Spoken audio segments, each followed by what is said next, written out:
welcome back to my vlogging channel. I really appreciate you all for tuning in, for viewing, for subscribing, and just for following me up with the antics, my shells. I love you all so much. I know it's been like 6 going on 7 days since I've uploaded a vlog, a video, a story. I just been really going through it, y'all. Like, trying to find the balance of school and work. It's a lot just to really catch up in school, because this Spanish is no joke. And then I have critical thinking class, which I love that class. Like, it's giving me life, y'all. But it requires a lot, and it's a lot to like be in school from 9:15 a.m. to 3:15 p.m. and then be at work and then get off of work. By the time I get home from work, it'd be like 9:30, almost 10. And then my homework assignments for Spanish class, at least, they be due like 11:59 that night. And that I'm gonna fail like that. So yeah, I had to create a schedule that works for me. And then I was going through it. One of my little cousins died. And oh man, like, I remember when she was so young, little baby, and it just took a toll on me too. Like, I just kind of like distanced myself and just like went 10 times harder. And then, like, you know, it's coming up a whole year since my grandmother been gone.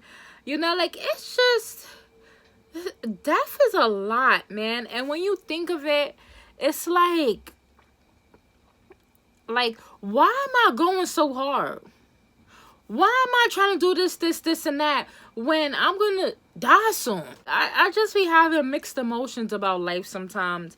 And it's like, it seems like everybody is dying. Friends, family, distant family. Like, it's just so heartbreaking. I know I am supposed to be uploading Surviving the Game Part 1. And today I found myself in school.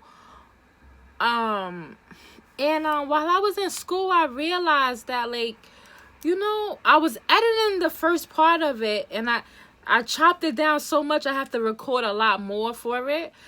But I realized, like, I was thinking maybe I should go to Brooklyn, East New York, Starray City, where it began, you know, and like tell my stories from the now, like in the same building, you know, like in the atmosphere, on the block, in the area, you know, late night, like 1, 2, 3 in the morning, go to the Blade, go to the track, and like just show y'all what that life is about. And I mean, like, really go to Pennsylvania Avenue and Stanley and like be on the corner like how I was back then in 2010 and 11, and like really like give y'all a real, to really create the picture for y'all, because it's easy for me to sit here and tell you everything I've been through with them, but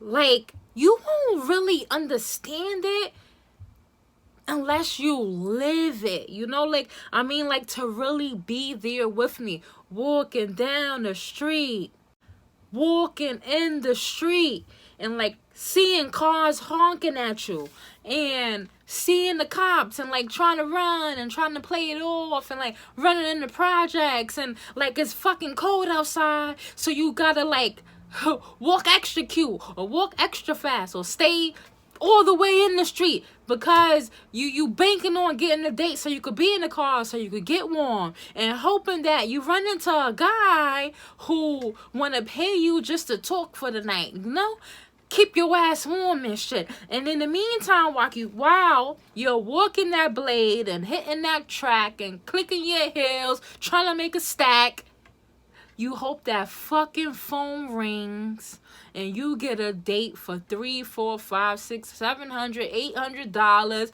and you off the streets and you going in somebody's house and you're warm and you like, thank you so much. The streets ain't easy, you know, and I'm starting to think, like, you know, me telling my stories like how I tell them, like I'm not like crying or like, you know, I still could tell it with a smile on my face. And like, that shit, it wasn't nothing cute about that lifestyle. You know, not saying that I want y'all to feel bad for me or sorry for me. Oh, I fucking don't. Because if I had to do it all over again, I sure the fuck would. And you want to know why? Because the person I am today, I could never be this strong, this tough, this focused, this determined, this fucking beautiful individual that you see right now if I didn't go through all that shit that y'all hearing me talk about now. So you know what, my shells, y'all gonna live the moments with me and surviving the game.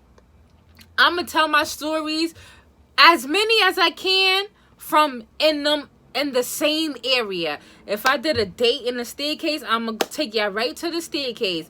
If I did a date in the car, maybe I'll show you how it went down in the car. Like, I'm gonna give it a different twist, a different spin, because before you think about judging somebody, take a walk in their shoes. I mean, I know you can never strap up and fit my shoes. Half of y'all, most of y'all, just about all of y'all will fall one step in it. I guarantee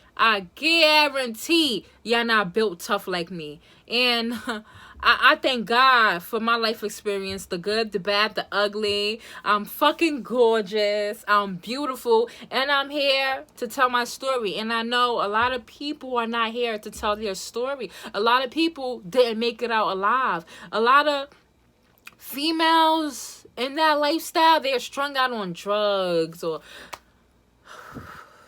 all kinds of bad shit. You know, like a lot of female lost their kids. You know, like a lot of shit happened, you know, and it's not my place to tell their story, but it's nothing sweet about that lifestyle, you know. And like, everyone always have an opinion about something. They always want to speak on shit that they don't know of or give their opinion. You wasn't fucking there. So before you open your mouth to talk about a situation or what somebody been through, think. Just think. And that's why my next few vlogs and stories is going to paint a fucking beautiful picture. The picture ain't gonna be beautiful. It's not, but it's gonna show you what that fucking lifestyle is and means. I'm raising awareness, and one day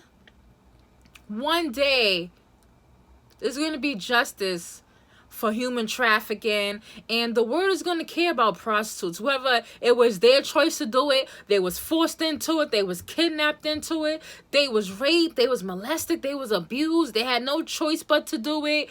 You know, like, I'm gonna hopefully be the one to create a better picture for females like me, for all the shellas in the world that don't fit in, don't belong, and didn't try to. You know, that just wanted to be your own self, create your own path, and it led you down some dark roads. It's okay. It's okay. I'm here for y'all. I'm here for it. As you know, with this whole surviving R. Kelly shit, I see like all the different videos and like all the memes and the jokes, and like, you know, like, you people, society can be some cruel, cold-hearted, fucked up people. Like, everyone just sit back and judge people for what they do, what they done, their decisions. Like, if we was all the fucking same, bitch, nobody would be fucking perfect, you know? And I'm just so disgusted by a lot of people comments and like reactions and thoughts about that whole situation. Like, this is why people who get raped and fucking abused and domestic violence recipients, like, all of them victims, you know, like, they fear that. They fear coming out and a motherfucker telling them that they're lying or their story is not real. That shit, like, reading those comments almost killed me. And I just can't believe how inhumane society is. The world is. people are. Like, that shit, it blows my mind. Like, it took me a while to even watch the docuseries, and when I finally did watch it, I started researching so much about the different females and the cases, and like, and it's just so scary.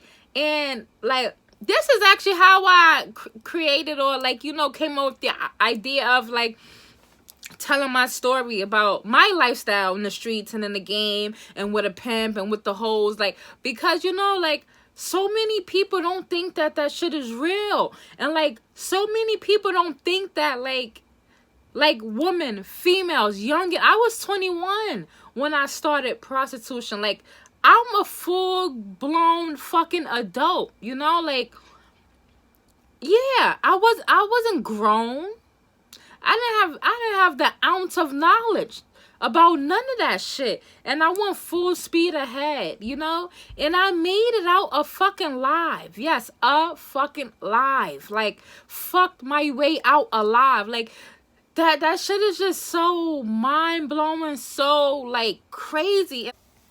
Like, just imagine you being raped and you already embarrassed that happened to you. You already humiliated that someone penetrated you. Someone violated your rights as a human being. And then you have to go and tell that story. And then you have to deal with motherfuckers. With people like you. With people like you. Judging them. Making jokes about it. Laughing at it. That shit is not funny. That shit ain't cool. And this is what society is doing. When people come out and tell their stories, everyone wants to make a joke out of it. I mean, I love to laugh and joke, but some shit is just not funny. That's not funny that, like, people just taking shit, that trauma that happened to people, and turn it into a joke. Like, making a mockery out of it.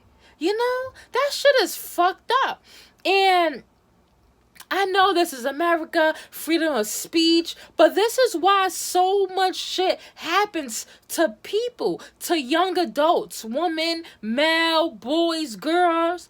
And this is why fucking predators get away with shit. Because a lot of people are scared to tell what happened to them. Because they so busy thinking of how other people are going to view them. Ain't that some shit? Yes, it is. But welcome to the new generation.